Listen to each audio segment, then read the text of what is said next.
D1 nya 10, D2 nya 4, C nya 10. Nah, setelah kita ketahui TB, D1, D2, dan C nya, maka kita harus ingat lagi rumus modusnya. Modus sama dengan TB ditambah D1 per D1 tambah D2 dikali C. Nah, kita masukkan saja, maka modus sama dengan 70,5.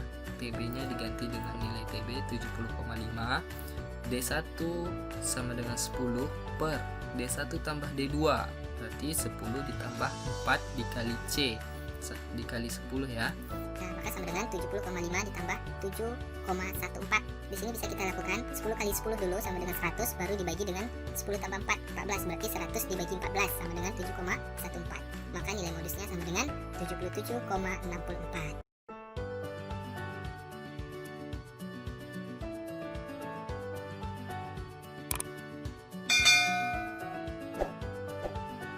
Assalamualaikum warahmatullahi wabarakatuh. Perkenalkan, nama saya Devriadi Kasmedi, SPD GR. Kawan-kawan bisa panggil saya Bang D. Pada video pembelajaran kali ini, kita akan membahas tentang modus data berkelompok untuk matematika SMA dan SMK. Nah, ini adalah part ketiga, ukuran pemusatan data, yang sebelumnya kita telah membahas rata-rata dan median. Sebelum memulai video pembelajaran kali ini, jangan lupa kawan-kawan klik subscribe, like, and share. Semoga dengan kita membagikan kebaikan, maka kita akan selalu diikuti oleh kebaikan itu. Nah, kita mulai dengan modus data tunggal. Nah, modus dari suatu data adalah nilai ukuran yang paling banyak muncul atau mempunyai frekuensi tertinggi. Nah, ini nilai atau ukuran yang paling banyak muncul ya. Data yang mempunyai satu modus, ini disebut juga dengan unimodus karena cuma satu. Data yang mempunyai dua modus itu disebut dengan bimodus. Nah, jadi modus itu tidak hanya satu saja, bisa jadi dua. Dan yang terakhir adalah data yang mempunyai banyak modus. Nah, disebut dengan multimodus. Oke, sekarang kita lihat contohnya. Ini ada data, ada 10 data pasien. Yang kita perhatikan adalah umur dari pasien tersebut. Maka coba tentukan modus dari data di atas. Nah, di sini ada pasien 1 dengan umur 63, pasien 2 58, pasien 3 58, pasien 4 61, pasien 5 54, pasien 6 64, pasien 7 71, pasien 8 54, pasien 9 54, dan pasien 10 adalah 60. Maka nilai yang paling banyak muncul atau umur yang paling banyak muncul dari data di atas yaitu umur 54. Karena 54 ada 3 orang yang berumur 54, yang lainnya tidak ada sampai 3 orang. Ini 58 hanya 2 orang, sehingga kita ambil kesimpulan bahwa modusnya 54. Nah, jenis modusnya adalah unimodus karena hanya satu nilai. Tentukan modus dari data berikut. Nah, ini ada data 738577515. Kalau seperti ini, maka kita lihat nilai yang paling sering muncul itu adalah 7 dengan banyak datanya 3, dan 5 juga banyak datanya 3. 7 itu 3 kali munculnya, 5 3 kali. Maka modusnya kita dapat simpulkan bahwa modusnya 5 dan 7. Nah, ini jenis modusnya disebut bimodus. Baik, lanjut kita ke modus data kelompok. Nah, kita mulai dari permasalahan. Suatu permasalahan ini adalah sebanyak 27 orang mahasiswa terpilih sebagai sampel dalam penelitian kesehatan di sebuah universitas. Mahasiswa yang terpilih tersebut diukur berat badannya. Hasil pengukuran berat badan disajikan dalam bentuk data berkelompok seperti di bawah ini. Nah, kalau data kelompok tentu penyajian datanya harus kita ubah ke dalam tabel distribusi frekuensi. Modus sama dengan TB ditambah D1 per D1 tambah D2 dikali C. Nah, keterangannya N adalah banyak data dari statistik terurut. Nah, kita memiliki data statistik terurut. Ini dari kelasnya kita lihat 4650. berurut semua sampai yang terbesar. Selanjutnya TB adalah tepi bawah kelas modus, maka kita akan menentukan tepi bawah kelas modus. Selanjutnya C, panjang interval kelas modus. D1, selisih frekuensi kelas modus dengan kelas sebelumnya. D2, selisih frekuensi kelas modus dengan kelas setelahnya. Penyelesaiannya, nah kita memiliki tabel tadi, terus kita juga harus ingat rumus dari modus. Apa yang kita ketahui? Pertama sekali kita harus menentukan kelas modusnya. Kelas modus kita pilih dari frekuensi yang paling tinggi. N-nya ada 26, kelas modusnya 66-70, TB-nya 65,5, 66 dikurang 0,5 ya, karena 66 itu adalah batas bawah, sementara TB-nya sama dengan batas bawah dikurang 0,5, artinya 66 dikurang 0,5 sama dengan 65,5. Nah, D1-nya 2. Kenapa D1-nya 2? Karena frekuensi kelas modusnya 7 dan frekuensi kelas sebelumnya 5. Ini dia. Frekuensi kelas modusnya 7, frekuensi kelas sebelumnya 5, sehingga 7 kurang 5 sama dengan 2. D2-nya 3, karena D2 adalah selisih frekuensi kelas modus dengan kelas setelahnya. Artinya 7 dikurang 4 sama dengan 3. C-nya sama dengan 5.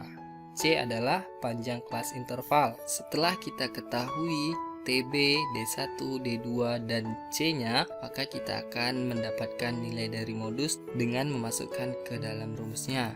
Modus sama dengan 65,5 TB-nya ditambah 2 per 2 tambah 3 dikali 5. Maka 65,5 ditambah 2. Perhatikan, nah di sini ada 5 dan di bawahnya per 5. Berarti kita bagi 5 dibagi 5 sama dengan 1 dikali 2 sama dengan 2.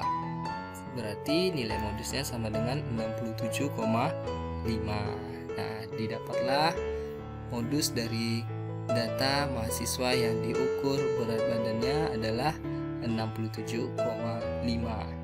Baik, selanjutnya kita menganalisis modus dari histogram. Nah, jika tadi kita diberikan tabel distribusi frekuensi, sekarang kita akan diberikan histogram.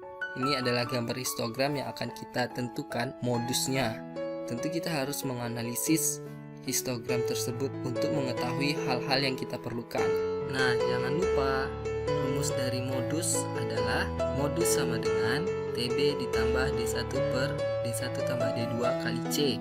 Pertama sekali kita harus tahu tepi bawahnya, D1-nya, D2-nya, dan C-nya. Nah, apa yang kita ketahui dari histogram berikut ini? Kelas modus adalah frekuensi terbanyak. Nah, mana frekuensi yang terbanyak? Yaitu frekuensi 25, tepi bawahnya 30,5 sampai tepi atasnya 40,5. Nah, berarti kita dapat ketahui di sini TB sama dengan 30,5. Selanjutnya adalah D1, yaitu selisih frekuensi kelas modus dengan frekuensi kelas sebelum. Frekuensi kelas modus 25 dan frekuensi kelas sebelumnya 12. Maka D1-nya sama dengan 13. Nah, D2-nya 25 dikurang 18, maka D2-nya sama dengan 7. C-nya 10 kita ketahui dari panjang kelasnya. Nah, kita masukkan langsung ke rumus modusnya. Tepi bawahnya 30,5 ditambah 13 per 13 tambah 7 dikali 10. Maka hasilnya 30,5 tambah 6,5.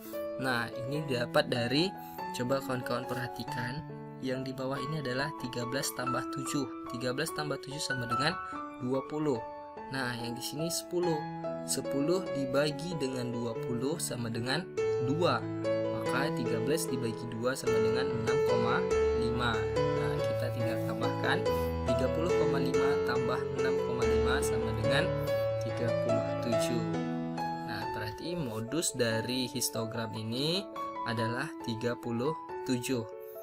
Menganalisis modus dari poligon frekuensi. Nah, kita akan disajikan dengan sebuah poligon frekuensi, maka kita harus ketahui kelas modus. Nah, kelas modus ini frekuensinya 24 karena 24 adalah frekuensi yang paling banyak atau paling tertinggi.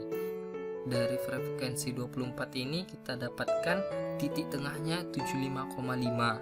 Sementara yang kita butuhkan itu adalah tepi bawah. Bagaimana menentukan tepi bawah kelas? Nah, dengan cara titik tengah kelas sebelum ditambah titik tengah kelas modus dibagi 2. Titik tengah kelas sebelumnya 65,5 ditambah dengan titik tengah kelas modus 75,5 lalu dibagi 2. Nah, itu hasilnya.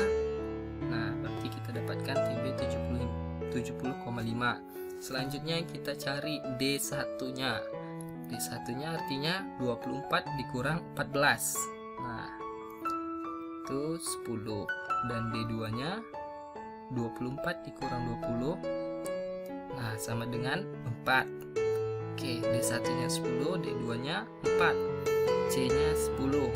Nah, setelah kita ketahui TB, D1, D2, dan C-nya, maka kita harus ingat lagi rumus modusnya. Modus sama dengan TB ditambah D1 per D1 tambah D2 dikali C. Nah, kita masukkan saja, maka modus sama dengan 70,5. TB-nya diganti dengan nilai TB 70,5. D1 sama dengan 10 per D1 tambah D2, berarti 10 ditambah 4 dikali C dikali 10 ya. Nah, maka sama dengan 70,5 ditambah 7,14. Di sini bisa kita lakukan 10 kali 10 dulu sama dengan 100, baru dibagi dengan 10 tambah 4, 14, berarti 100 dibagi 14 sama dengan 7,14. Maka nilai modusnya sama dengan 77,64. Nah, cukup sekian pembahasan kita tentang modus, baik itu dari tabel distribusi frekuensi, histogram, dan poligon frekuensi. Adapun untuk pembahasan soal nanti, ukuran pemusatan data akan Bang D buatkan videonya tersendiri. Kita akan membahas tentang soal-soal min atau rata-rata, median, dan modus. Nah, khususnya untuk persoalan yang lebih menganalisis lagi, mungkin ada beberapa hal yang tidak kita ketahui dari gambar atau dari soal. Cukup sekianlah video pembelajaran tentang ukuran pemusatan data. Yang terakhir tadi adalah modus. Nah, untuk video pembelajaran selanjutnya kita akan membahas tentang ukuran letak data. Nah, di ukuran letak data ada kuartil, desil, dan persentil. Sebelum mengakhiri video pembelajaran ini, Bang D berharap video ini dapat membantu kawan-kawan belajar di rumah. Sebelum kawan-kawan belajar di sekolah, sebaiknya kawan-kawan tonton hingga tuntas video ini agar kawan-kawan lebih memahaminya. Akhir kalam, Bang D ucapkan Assalamualaikum warahmatullahi wabarakatuh.